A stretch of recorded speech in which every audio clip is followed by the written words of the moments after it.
All right, here we go. We are live once again. This is JD Temple from the Light of the Darkness, of course. Well, I've got a little bad news to start the program off today.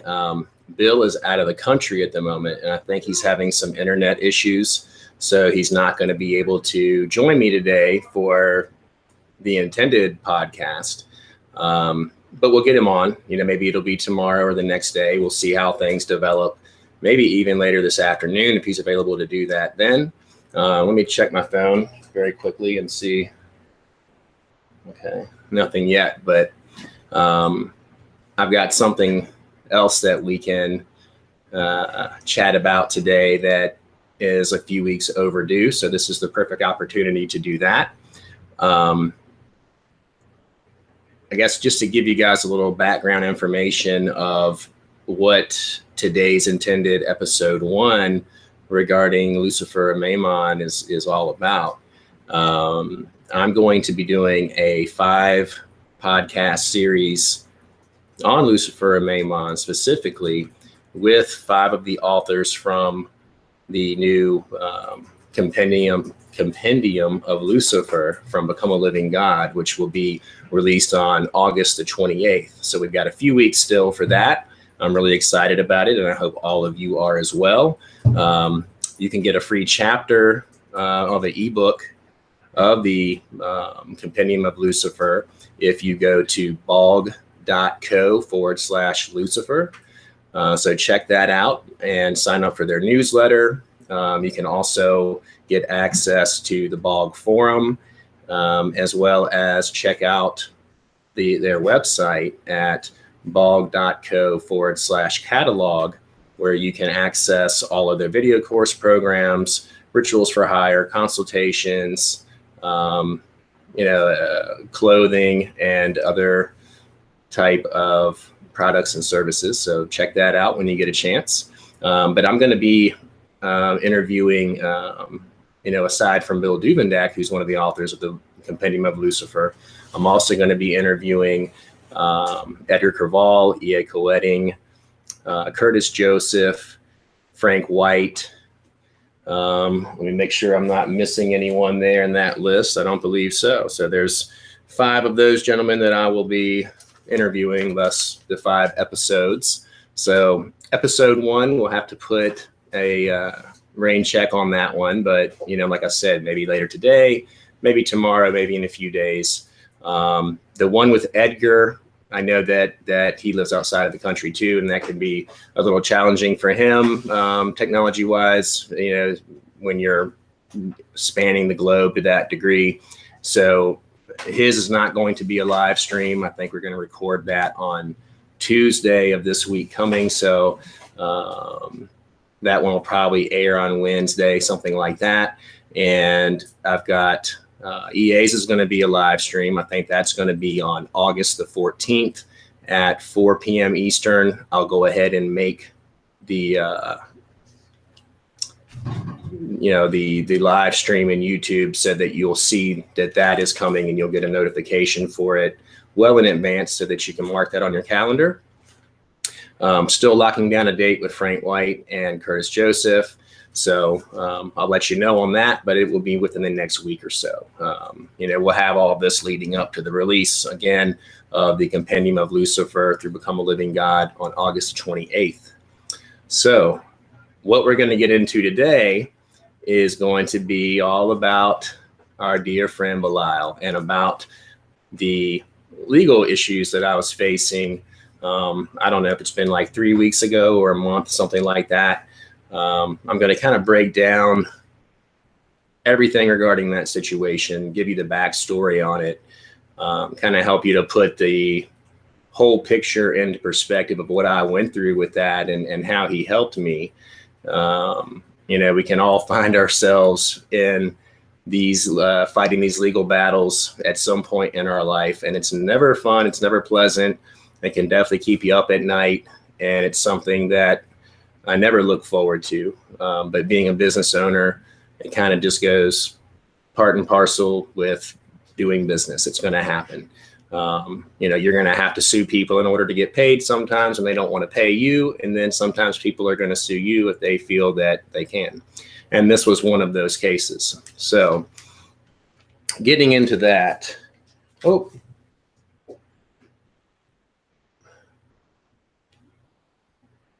one moment. I've got Bill messaging me. So hold on, guys. Just give me a second here.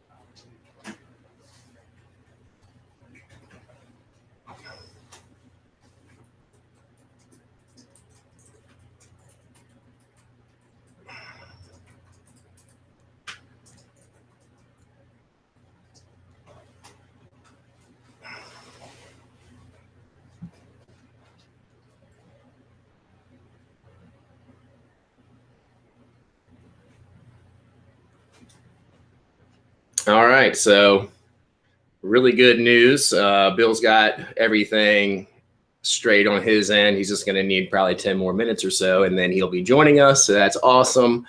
I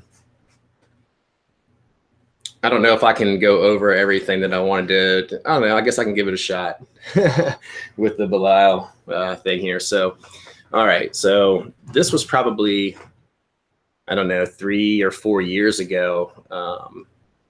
The company that I own, we do property damage restoration. So if you have a flood or water damage, a fire, a trauma scene, stuff like that, we come in and through your insurance company and take care of whatever needs to be taken care of. So this guy, he had a fire in his home, and we were sent in to inventory his personal property, his furniture, everything that he owns basically in the house, to inventory it, pack it, move it to our facility, clean it, store it, and then return it to him once his house had been restored. So in most cases, in a situation like this, we may have his personal property at our facility for maybe 6 to 8 months at the most, something like that. So, we go out there, I go out there, I meet with the guy, take a look at everything, and then I send some of my crews out there the next day to start working. Everything kind of seems to be, pretty cut and dry and to the point, and, business as usual.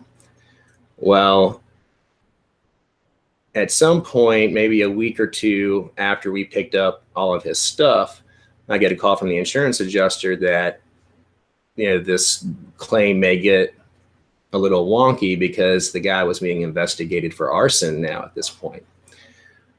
So they do that, and I try to stay in touch with the insurance company, try to stay in touch with him. We can never get a hold of that guy, the customer. But long story short, I guess maybe 8 months after that or so, the guy ends up going to jail, not for the arson. I'm not really sure what happened with that. They did come to the conclusion that it was arson, but I'm not sure that he went to jail for that specifically, or maybe he hasn't been to trial for that. But he ended up moving in with his brother across town after his house was damaged. And then I think him and his brother both got arrested for methamphetamine, manufacturing, child endangerment,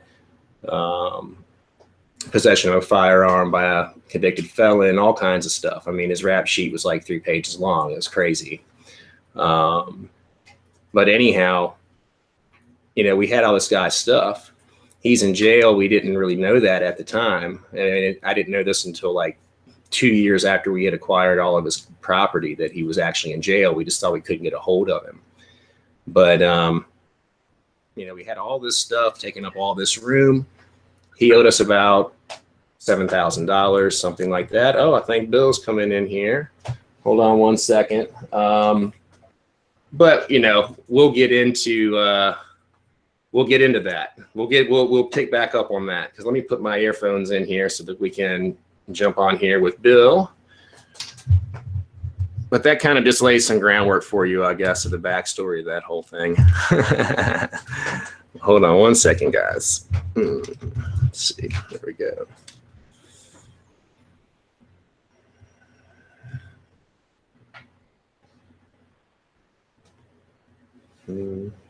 How does this one go? Like this?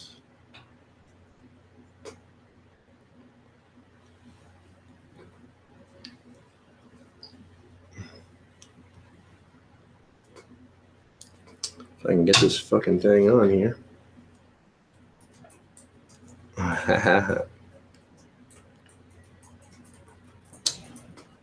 All right. Can you hear me there, Bill?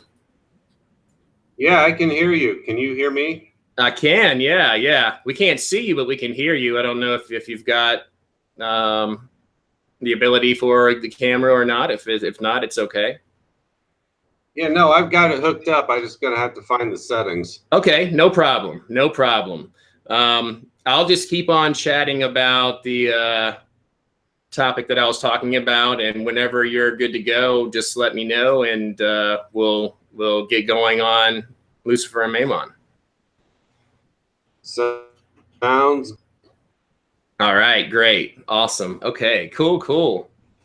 All right, so I'll continue with that, guys, until Bill is ready on his end.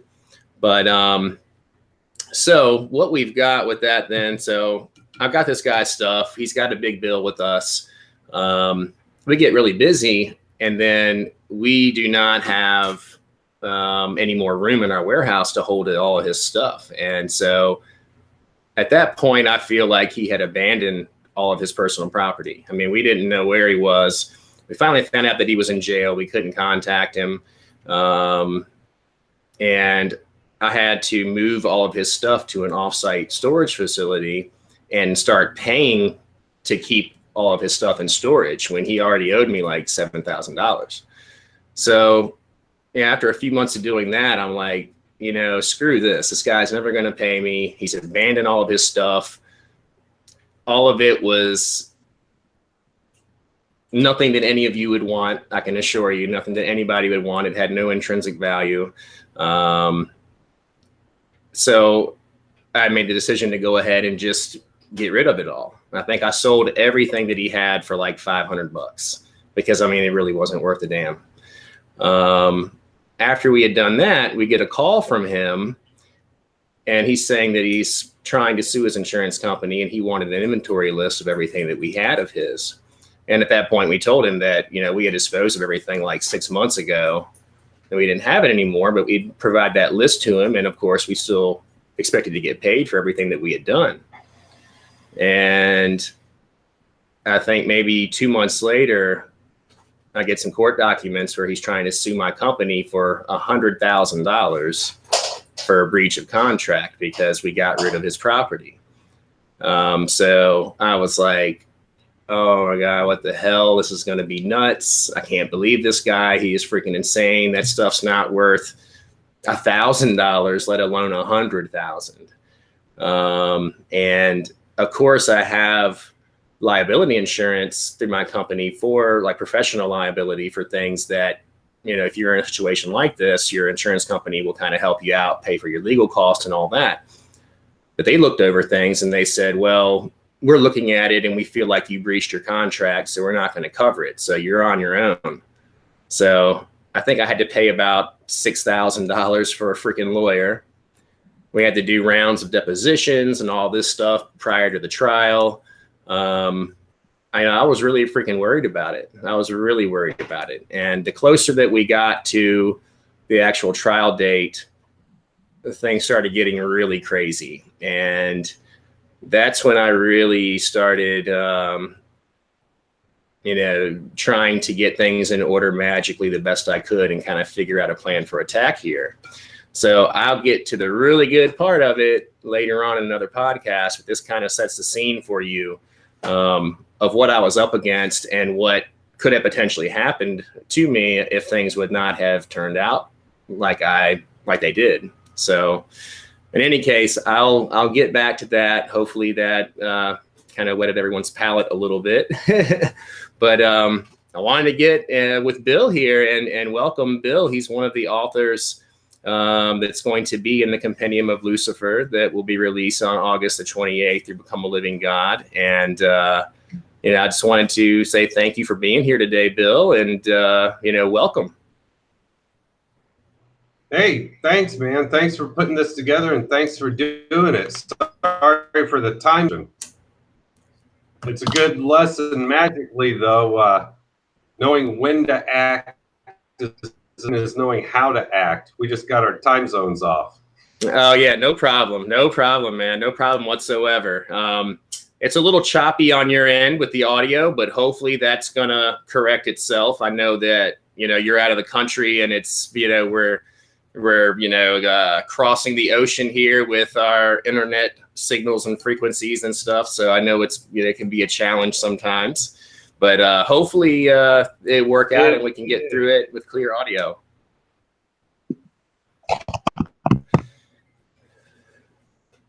Yeah, I hope so. And on top of it, of course, it's Mercury retrograde, so my computer is not functioning like it should.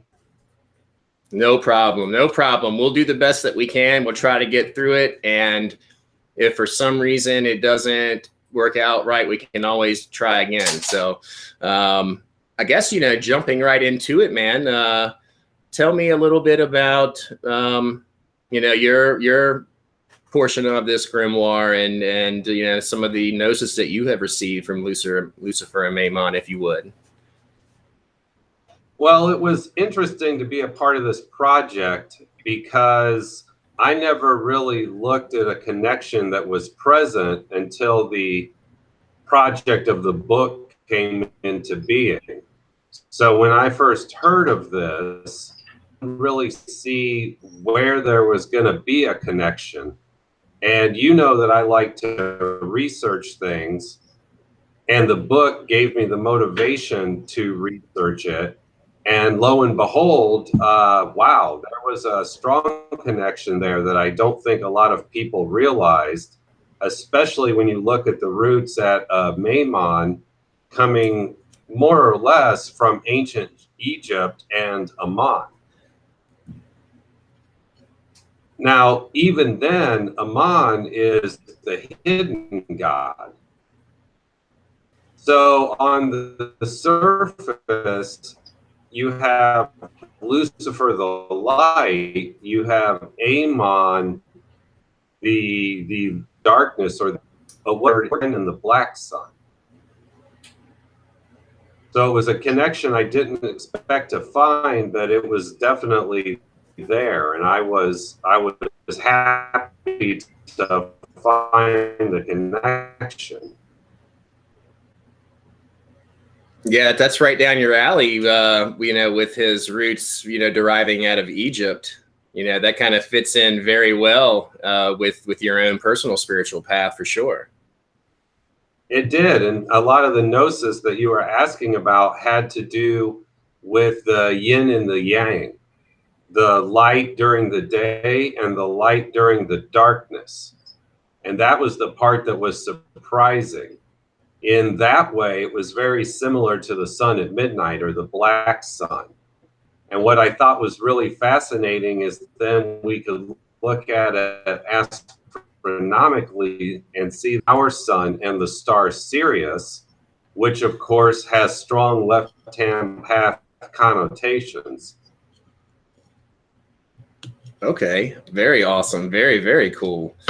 I mean, do you feel like, you know, Lucifer Amaymon had been kind of, I guess, in the shadows, so to speak, but an influence in your life prior to embarking on this working with this compendium?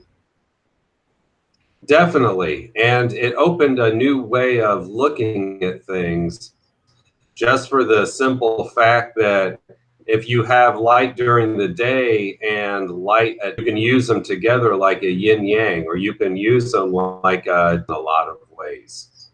The sun goes away at night to our eyes, but we know of its presence through the reflected light of the moon. very fascinating because this was very similar to that. And who did you say that you had traced back Amaymon to? You know, from the Egyptian current? This is the surprising part, because I know a lot of the authors, including yourself, took different approaches, different pieces of gnosis, but it led me in some ways back to my roots, which is what I didn't expect. So that was very fascinating to me. I wasn't looking for an Egyptian tie, but it delivered itself. And what was the name of the deity again? That the Egyptian deity that you had traced him back to?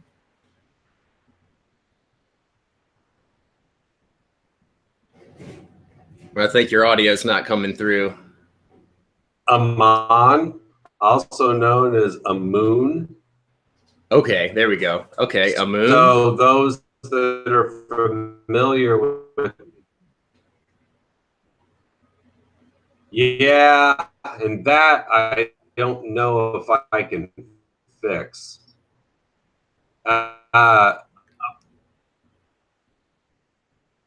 Yeah, or Amun Ra.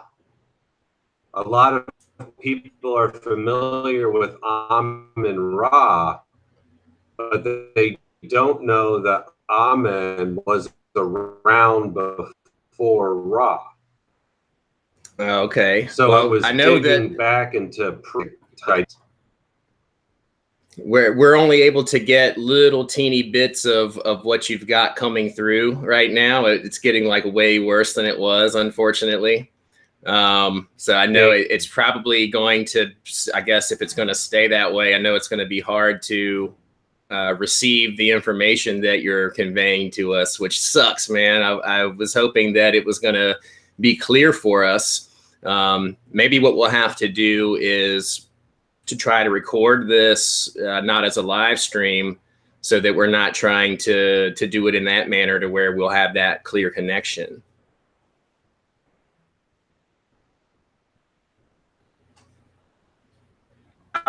To seems to does have. Yeah, it's still, I can see that you're talking, but I can't hear what you're saying though. That stinks. Yeah, it does. Yeah, I think I'm losing you all together now. So I guess, do you want to do that? We'll, as soon as I finish this, then I'll get back with you, and then we can try to figure out a time where we can record this thing, and then I'll just put it up, not as a live stream. I'll just post it as a video upload. Yeah, that would be good. Okay, awesome. Well, this I know this definitely gets everybody like super excited for that. So this is kind of a little teaser for the video that we'll have out in a few days, hopefully then. And, you know, I appreciate you being here with us. I really do, man, like a great deal. And I know everyone else here in the chat does. We've got a lot of people on here. Everybody's excited for it. And, you know, I know this stuff happens, and it sucks when it does happen, but, you know, we gave it our best shot. Yeah, hopefully we can get it straightened out. We should be able to, though. Yeah, it's still coming through to where it's like the little robotic bits and pieces of it.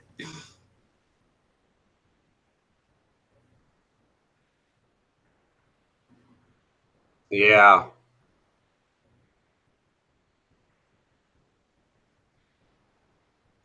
So I guess if you have any time later today, then we can try to do that, and we'll record it, you know, through Zoom or something. Yeah, let's look at that as a possibility. Okay. Well, then I'll shoot you a message, and then we'll do it in that manner, and you know, we should be successful there with that, hopefully, and we'll go from there then. All right. Cool, brother. Thank you, Bill, so much, man. And we'll talk soon, and we'll get this thing done. Yeah, sounds good. Awesome, brother. Thanks, Bill. See you, man. Yep. Cool. Yep. All right, I'm going to send Bill a quick message, everyone, that I'm going to get with him later this afternoon, and we'll try to record this. One moment, guys, and I'll get back to what I was talking about a moment ago. And thank you guys all for being here once again. If you have not subscribed to this channel, if you like what you're seeing so far, please give it a like and subscribe.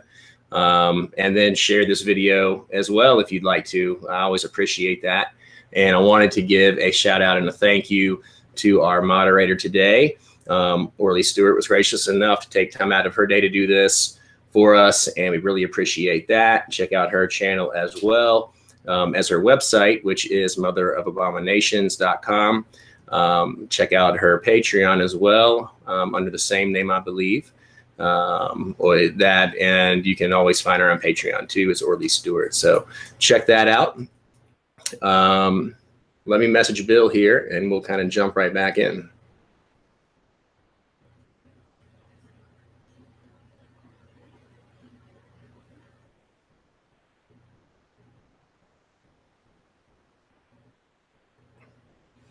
All right, so getting back into what I was talking about with the whole Belial situation. So, you know, I'm being sued by this guy. You know, my company is for $100,000, and like I said, I mean, it cost me about $6 grand in a lawyer. The guy already owes me $7 grand. It's just a freaking nightmare, and it's a pain in the ass. You know, something that I did not realize when I sold all of his property just to keep from having to pay to store it when this guy already owed me all this money. You know, I found out that I could have done it in, you know, going through the proper legal channels to where I would not have had the liability on me like I did, is I should have sold it all through a public auction. And the reason for that is so that we could get the maximum amount of money from the sale of those items and doing it through the methods of public auction. And I didn't do that. I failed to do that because I didn't realize that that was the law.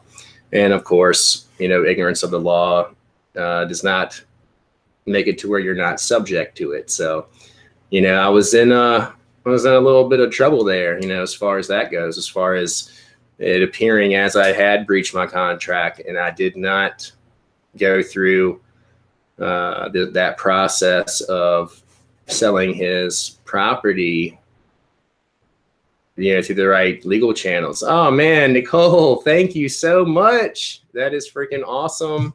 I really, really appreciate that. The donations are always appreciated, and I want to let everybody know we do have the super chat feature enabled. If you guys are so inclined to donate whatever you're able to, $1, whatever, you know, it means the world to me, and it helps me to be able to be here for you guys to put out this content and to make these videos. So I appreciate it so much. Thank you, Nicole. I freaking love you. That is so freaking phenomenal. And it just warms my heart every time I see that. And like, thank you so, so much. But anyway, so getting back to the topic here. So, you know, I was looking at the possibility of this guy being able to really put the hammer down on me. You know, from jail, nonetheless. I mean, this guy was able to initiate this entire lawsuit as he's sitting in freaking prison for all of those crazy, you know, methamphetamine manufacturing, you know, per charge, and child endangerment and firearms charges, and you know, the list went on and on. So, you know, I couldn't believe this guy was able to actually do that from jail, but I guess he hired his lawyer on a contingency, and that way, whatever he was able to get from me, if he was able to win in court, she would get a percentage of that. So she was definitely doing everything that she could to make sure that she was going to get her money. But, you you know, it was really crazy that that after everything that this guy had been through, that she was going to be able to do this. How about now? Well, I think I got Bill back here again. Cool. Can you hear me?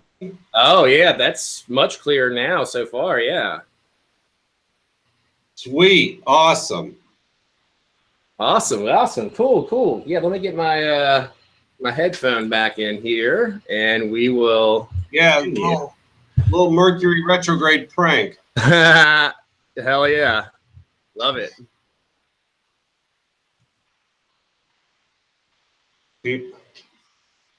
Got it. I don't need that.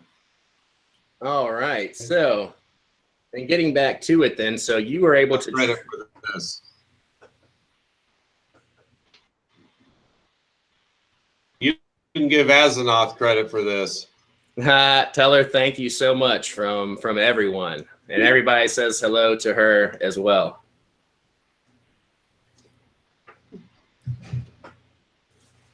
She scared the technology into working. Heck yeah, love it, man. So getting back then to Lucifer Amaymon. So then, like, so you traced back his roots to the Egyptian pantheon, and then kind of took things from there. Not expect to find that. I thought it was going to be more Solomonic grimoire, Middle Ages kind of gnosis, but it turned out not to be the case. It looked like it was a lot deeper. And that was the part that surprised me, because I had not been on in that context before. Yeah, I had not either. You know, and it was really crazy. One of my friends, you know, that I kept up with quite a bit over the last 6 months, but I haven't spoken to her maybe in the last 4 months. Right as her and I were, you know, getting to that point where, well, I mean, I didn't know it at the time, but, you know, one of our last communications anyways, you know, she was working a lot with Belial, so was I, but he told her that she was not going to be working with him as intimately anymore, that she was going to need to move on to Amaymon. And I was like, oh, wow. Okay. That's interesting. It was something that she had not expected. And I had never worked with Amaymon before. And, you know, it was just kind of, it was just a little strange. And I think she was really kind of upset by it. You know, she didn't really like what she was hearing, because I guess it wasn't something that she really wanted to do. Not really knowing anything about that spirit or having any kind of magnetic pull to that spirit and that kind of thing. So when everything started kind of coming to light through what you guys are putting together in this compendium, I was like, holy shit, like that is freaking crazy. You know, so she was already kind of, you know, getting that little pull from Amaymon, you know, kind of, I guess, around the same time that all of you all were as well. So I find that extremely interesting. You know, and you know, well, like, go ahead. I'm sorry. Well, and one thing, if we step back and look at the pattern, Belial has had a lot of emphasis and been front over about the last year. So your story makes me wonder if it's going to shift gears to Amaymon. I'm starting to notice a lot of these deities run in cycles. So I'm wondering if this is a changing cycle. Yeah, definitely. You know, and I've definitely kind of noticed that cycle and that pattern as well. You know, and I'm kind of always wondering, like, you know, who's next, who's going to be next in line. And, you know, for me, I've been feeling like Azazel is going to be prominent.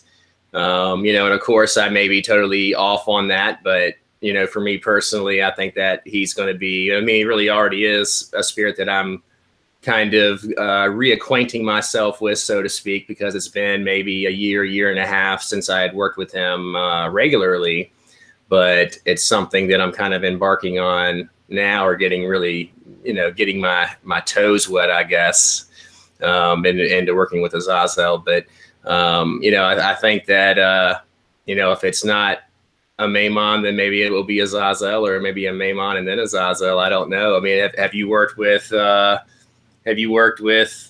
Azazel in the past very much, or yourself, or? Well, the reason I'm smiling is because recently, within the last week, I was just working. Oh, is that right? So okay, yeah, so you're getting that vibe, and I want to. It's kind of happening on my end too. And before that, I had not with Zezel in probably, I don't know, a decade or so. It had been a while. I worked with him a bit around the turn of the century, but not too much. And I had never worked, so it was real interesting to validate what you're saying about getting that impression. There's obviously some truth to it, but then it makes me wonder, like you said, what's next, and even what's down the road past that. Pattern. Everything has a pattern. It's chaos theory 101. Even if it looks like there's no pattern, there's still. But one thing I have noted, yeah, and one thing I have noticed is with the advent of social media, it's magnifying the work that people do. So where do you think, what are your feelings on where all of this is taking us? You know, what do you feel, you know, what is occurring, you know, in our universe and all in this physical plane of existence? What kind of shift is taking place, and what are we moving into here? Well, the funny thing, and I thought about this the other day, the funny thing is, the first grimoire that Become a Living God did was for Belial, and now Amaymon. I wonder if they're going to match that, like some big grandiose major ritual being played out through it. But if you remove that, yeah, but if you remove that from the equation, it channeled writings, story about Atlantis, and that is that in the final days of Atlantis, and path philosophy and practice were the new dominant force in society. And the only way that they were stopped was with a magical event. Yeah, it seems so like. Where I'm. No, go ahead. I'm sorry. You were breaking up a little bit there. No, go ahead. No, go ahead. It's all good. I was just I wonder if this is going to be a shift in philosophy that's going to coincide with major shifts of society on a planetary level. So do you feel that this is all kind of going part and parcel with, you know, what our perspective is on what the apocalypse is really all about? I'm thinking so, because we see the same ideas in Norse beliefs. We see the same ideas in Native American beliefs. We saw the same idea in the Mayan beliefs. Their world. There's always a new state of consciousness. There's always a new development that's right around the corner. So I think all of this exposure is helping to herald that shift. It's preparing what's coming next. So in your opinion, then, I mean, really, it's the whole thing.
Okay, I'm back. Sorry about that. I just lost the freaking feed.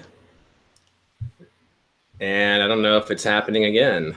Can you hear me okay there, Bill? Or? Yeah, I can hear you just fine. Okay, cool. Okay, well, I can't see the chat for everyone out there, just to let you guys know. So I know Orly is keeping track of all of that stuff. So sorry, everyone. I won't be able to access that, but and kind of getting back to it. So in talking about how all of these other cultures had viewed the, what their version of the apocalypse is, it all does kind of seem like it's going to be this major shift in consciousness. And, as we kind of move more into becoming spiritual beings. Funny is my personal thoughts on it is the people that fear the change. This is but these people that are open to the change and embrace the change, who say it's a good thing. So of course, very open to it. Yeah, I think that that's just like, it's so vital for us to always be, in that continual state of evolution and being open to these types of shifts and changes, because, I think that if we're not, then we're just going to be kind of swallowed up and consumed by all of these shifts. And I mean, I know in my own personal life, I mean, it's brought a great deal of difficulty, you know, in kind of trying to go with the flow. But there's been a lot of amazing aspects to it as well.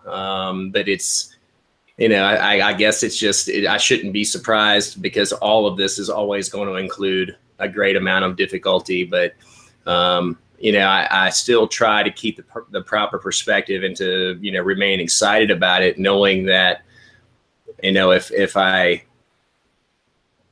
do my due diligence and I kind of stay focused, that I'll get through it and I'll be okay on the other side. But I tell you, you know, when you're involved in these spiritual currents and these spiritual paths, life can really be insane, to say the least. I mean, you know, there's excitement there, but there's a lot of insanity and apprehension, I guess, too, in all of this. Is like, well, you know, what is exactly going to happen, and what is our society going to look like? And you know, so many of us try to hold on to what our semblance of reality is to such a degree that to make these changes in your life, it really is terrifying.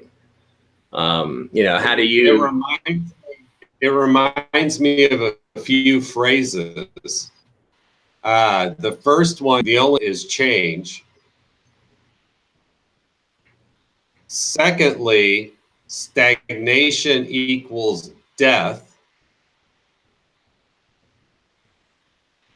And third, an article I read a few years ago when zombies were extremely popular discussed the fact that it's not so much people want an excuse to go out and steal their neighbor's shit,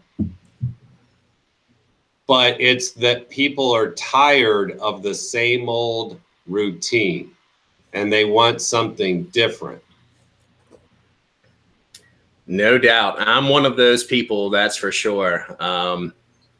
You know, I had gotten just lost in what was the routine of my life for so long. I mean, you know, prior to my own personal spiritual awakening, you know, I guess when your head's in the sand, you can really believe that everything's all good and that you're happy and that you're fulfilled and that life is good and that life is really just all about the attainment of a bunch of stuff and watching TV and doing all of these mundane things that really bring you a marginal amount of fulfillment. You know, to really embark on a new spiritual path, or even just having different aspects of the spiritual path that you are already on, you know, it really kind of propels you forward in a major way and kind of gets you out of that stasis. And I think like what you were alluding to a moment ago, that, you know, I guess when you kind of get into that stasis, that, you know, it is kind of like a death, so to speak. I mean, you're kind of living your life like a zombie in many ways, just kind of going through the motions and never really having an understanding of anything beyond this physical existence that we are all living in, or that we all appear to be living in. I guess we all think that this is what's happening, but what's really happening, who the hell knows? But what kind of, you know, if I may, and I know that you can't really talk about everything that's going to be, you know, in your portion of the submission and the compendium of Lucifer. Do you have different types of ritual workings in there, or, you know, what, you know, kind of, I guess, give me a breakdown, if you could, of your portion of this grimoire, and if there's rituals in there and that kind of thing, if you would. Well, from a ritual perspective, the big thing that I got to do here, which was not planned initially, to do it later, was take the outline for an evocation from the Mathers and Crowley Goetia, and to take that as a template, break it down, and explain all the points. So in my section of the book, there's a full of how to do an evocation to whatever entities you want. But I don't just write them bullet point by bullet point. I explain there, and if you want to change them, how to change them, but still keep the cohesiveness. Okay, awesome, awesome. And what what did you find as far as the impact of putting that process together in that manner? Is that something that's really kind of just blown the roof off of everything for you? It in a lot of ways, yeah. It was because I had not worked with an evocation in that style for probably 20 years. So it allowed me to brush up on things I'd done before. It also allowed me to revisit it with the knowledge I have now, clarifies, and up to the readers, well, this part's crap. Or if this doesn't work, here's how to change it to be in line with your own path. Mm-hmm. When I worked with it before, I saw it as more dogmatic because I was younger and inexperienced. So now I could go back and clean it up and make it less dogma and more practical. So I renewed my desire for looking at ritual formats. As a matter of fact, when I got done cleaning up that evocation for the book and submitting, I actually my own structure, my personal work, and cleaned them up and clarified some things and rewrote my ritual format for the first time in 4 or 5 years. So this was like a major change for you then. This was kind of, some of the old, some of the new, and kind of combining everything together to kind of formulate a new system of evocation, basically. Exactly. And it was nice because not only did working on the essay bring it back from a draconian Egypt perspective, it also took me back to my roots from a ritual format perspective. It took me back to what I use, but I allowed me to revisit it. So it was very exciting. Yeah, and it's kind of, it really kind of goes part and parcel with what you were talking about before, and kind of keeping things moving, and not kind of, being stuck in place and doing things, the same old way. I mean, not that those methods are not going to be successful for those that apply those principles, but I think when you can, everything in our culture and everything in this realm of existence, everything evolves, from our technology to really everything about our lives. Everything changes, and we have different ways of approaching things, different ways of doing things as we attain different knowledge and, build upon that. And I'm really excited to see where all of this is going to go, and how this is going to really assist practitioners to really come into their own power and discover who they truly are, and to really embrace all of those things. Because, I know it's, I guess, like anything in life, you can really stagnate if you always approach everything in your life in the same manner. It can really lose its luster. And when you're passionate and you're excited about something, I think that especially when there's new elements added into something that you were already doing, that you already enjoy doing.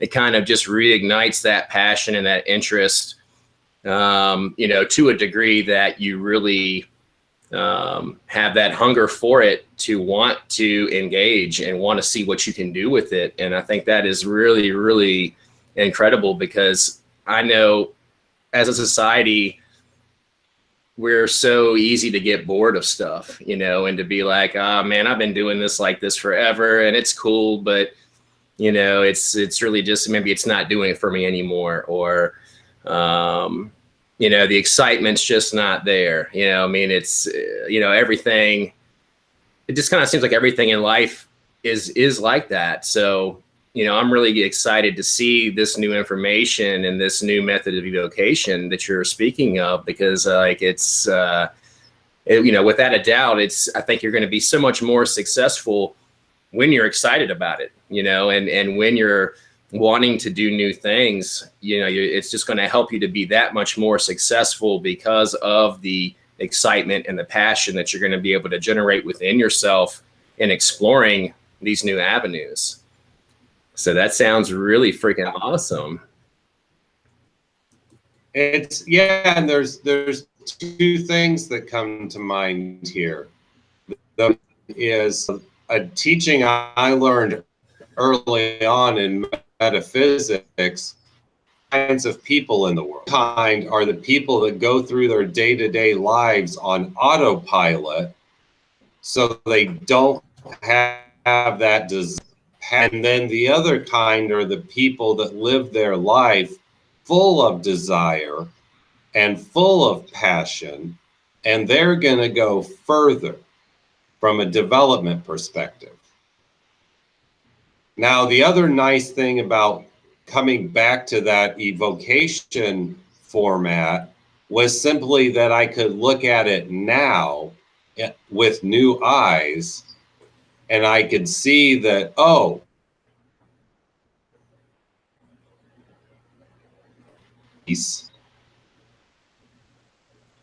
Can you say that last part again? You cut out on me there.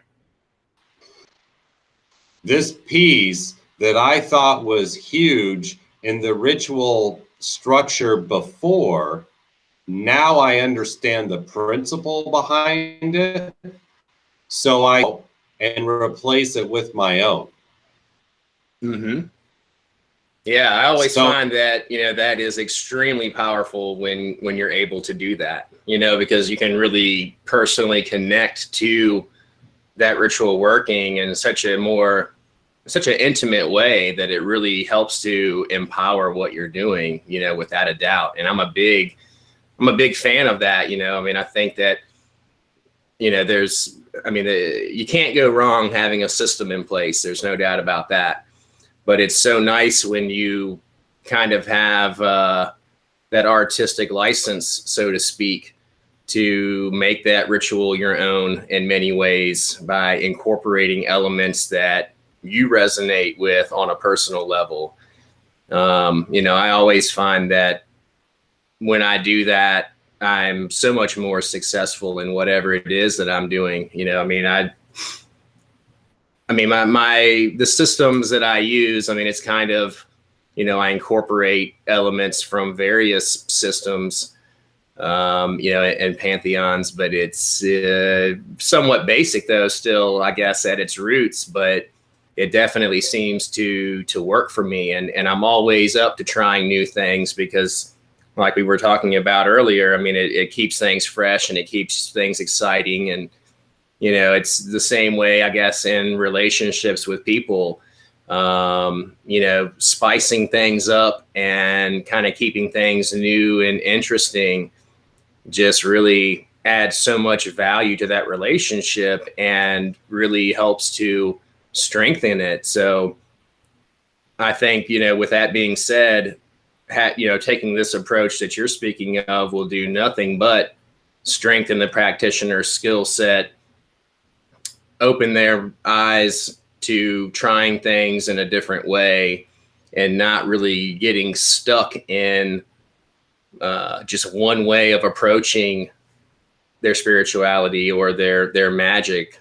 So, you know, I mean, it's, you know, I think being innovative is something that really helps to push things to that next level.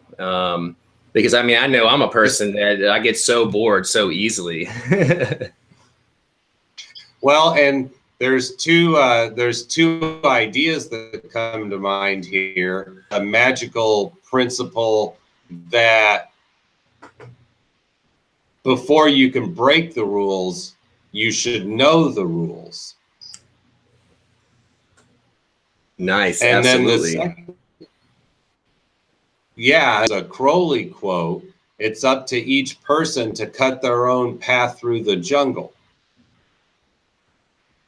We shouldn't, when we develop our own, we should do it our way, but built on the foundational principles of magic.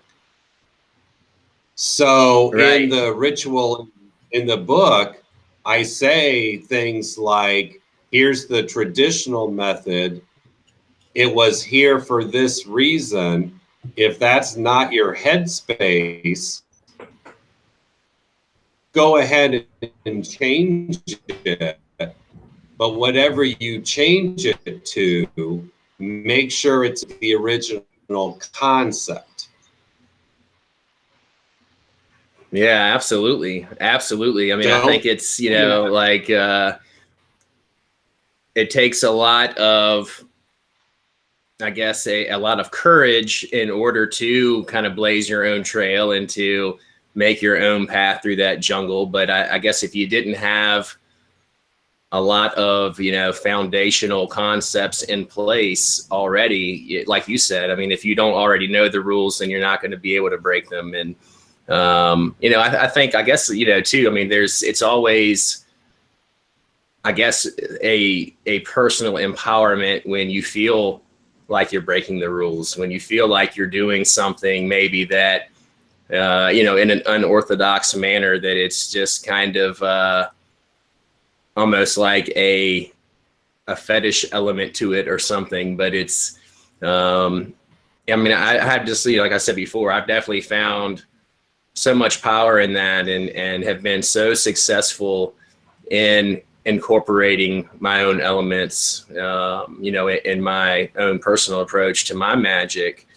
And I think that's something that I'm going to have to continue to do in order to be successful, is to always approach it in that manner. I mean, I know it's going to shift and it's going to develop into what I don't know, but I'm definitely open to that. And I know that in all of this, you really can't be lazy, and you can't really just expect to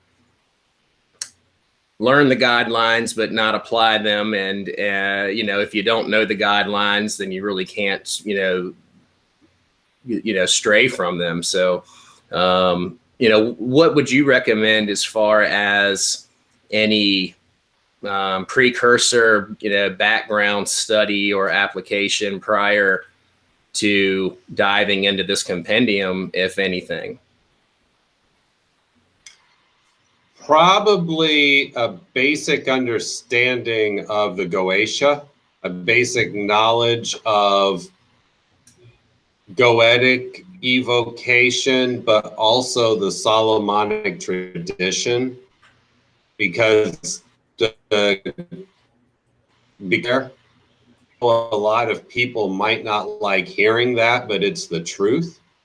You got to know the tradition, the spirit, before you can meet them with respect. You've got to know their spiritual tapestry in order to have success, even if it's not your own. Of an inherent disgust for that system, then don't work with that spirit.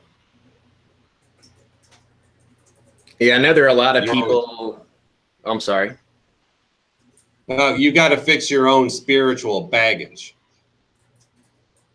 Right, right. And I know that, we all have some, and I guess a lot of us have a great deal of it, and I guess it just goes part and parcel with continually shedding your skin and having those moments of death and rebirth in your life, and just continuing to evolve.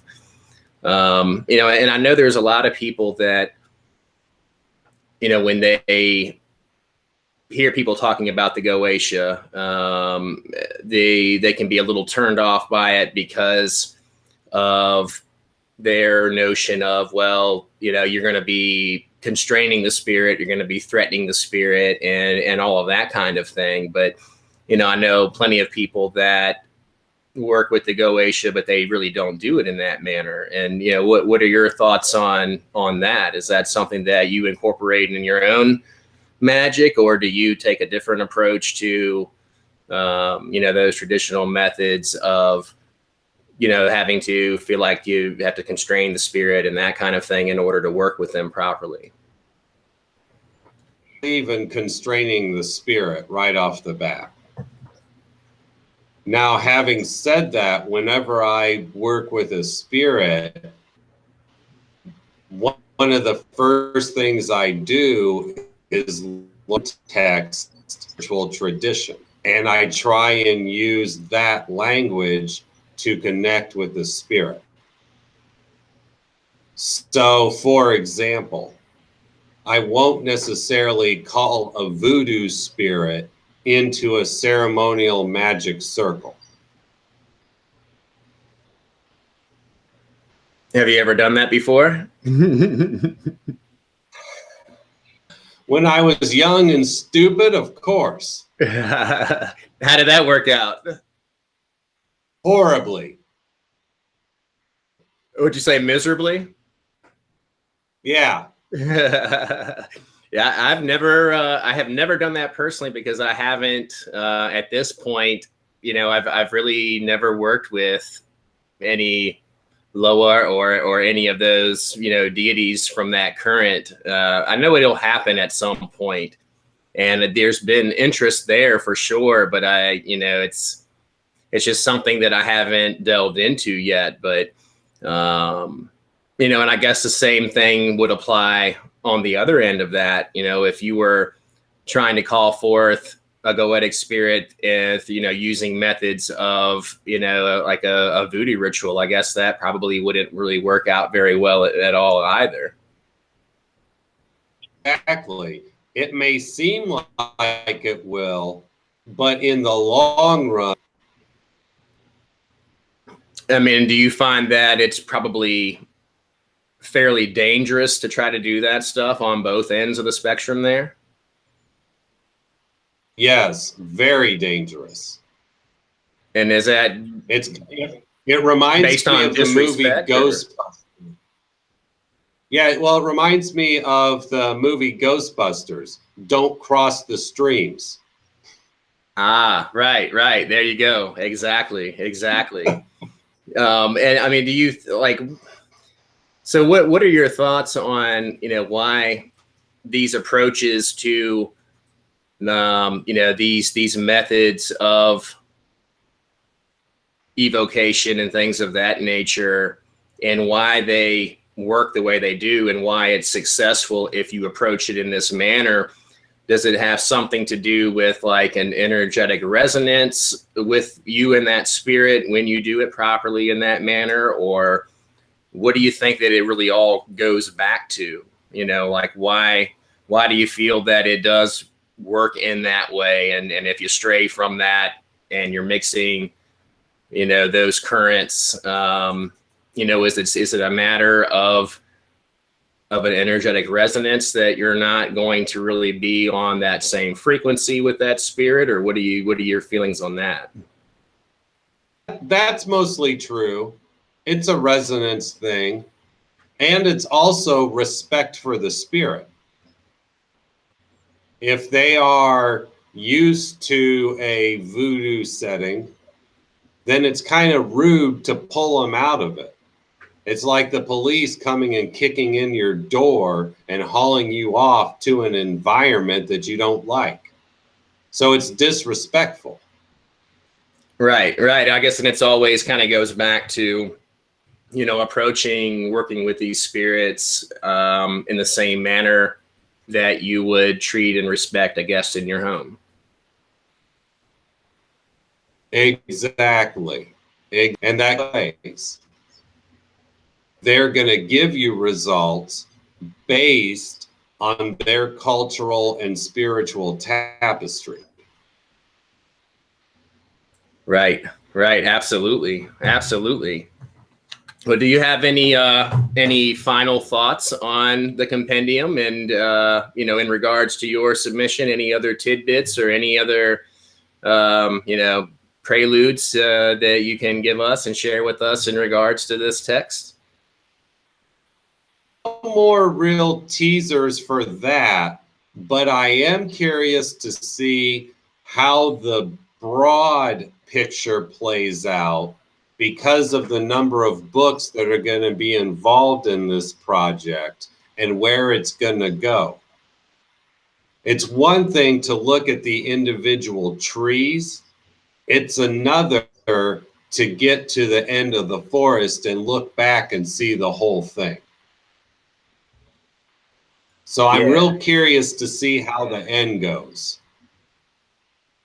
Yeah, I am as well. I'm extremely, extremely excited about this release. And, you know, it's August the 28th.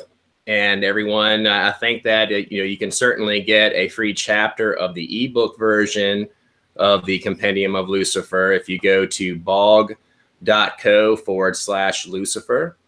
You know, and sign up for their newsletter too. You know, when you do that, I believe that you'll be able to do that when you go to that link. And I have not had a chance to read that chapter yet, but I'm extremely excited to do it. And, you know, I'm going to certainly, you know, pre-order sometime this week, probably today or tomorrow, so that I can reserve my copy. And again, the release is on August the 28th. So just a few weeks out from that. And we're going to be, you know, this is one of 5 podcasts that's going to be all about this compendium. And, you know, I'm super excited to see how everything unfolds. And I just wanted to thank you, Bill, for being here with me today, man, and taking out some time to chat with everyone and to, you know, give us some insight onto what this thing is all about. Oh, I'm very honored for making this happen. I apologize for the technological issues, but it is a Mercury retrograde, so the Now, hey, no problem, man. I mean, hey, I had him on my end too. I mean, I've never had Hangouts crash like it did on my end, like it did 10 or 15 minutes ago that I can remember. You know, when that happened, I was like, what the hell? I mean, you know, I think that kind of stuff right there is, you know, living proof, everyone, that all of this stuff is real. Mercury retrograde is not just some bull crap. It's a real thing. It's so it's something that we all have to go through. It's the power of the book. We caught its ear. Yeah, exactly. Well, thank you once again, Bill. I mean, it was a freaking pleasure, man. And I look forward to having you back on the program again very soon. You know, and for those of you that are interested in, you know, Egyptian magic, you can check out Bill's video course program, all about that, at Become a Living God's website as well. Do you know what the link is for that? Is it bog.co/Bill Duvendack or Egypt or what? It's bog.co/Egypt. Egypt. Okay. So check that out, guys. Bog.co/Egypt. You can access Bill's video course program on Egyptian Magick. That is going to be freaking awesome. And there's been a lot of hype about that. And I'm very, very interested in checking that out myself. I wanted to thank everybody that was here on the chat today. Thank you so much, Nicole, and thank you, Bella, for the super chat donations. That is freaking so kind of you, and I love you all so much. And I will pick up again very soon on the whole lawsuit regarding my workings with Belial and how that went. Of course, from my prior video, you guys all know it turned out great and I was successful in that. But I still want to continue with that story, and we're going to do that soon. But again, thank you for being here, Bill, man. And I look forward to talking to you again very soon.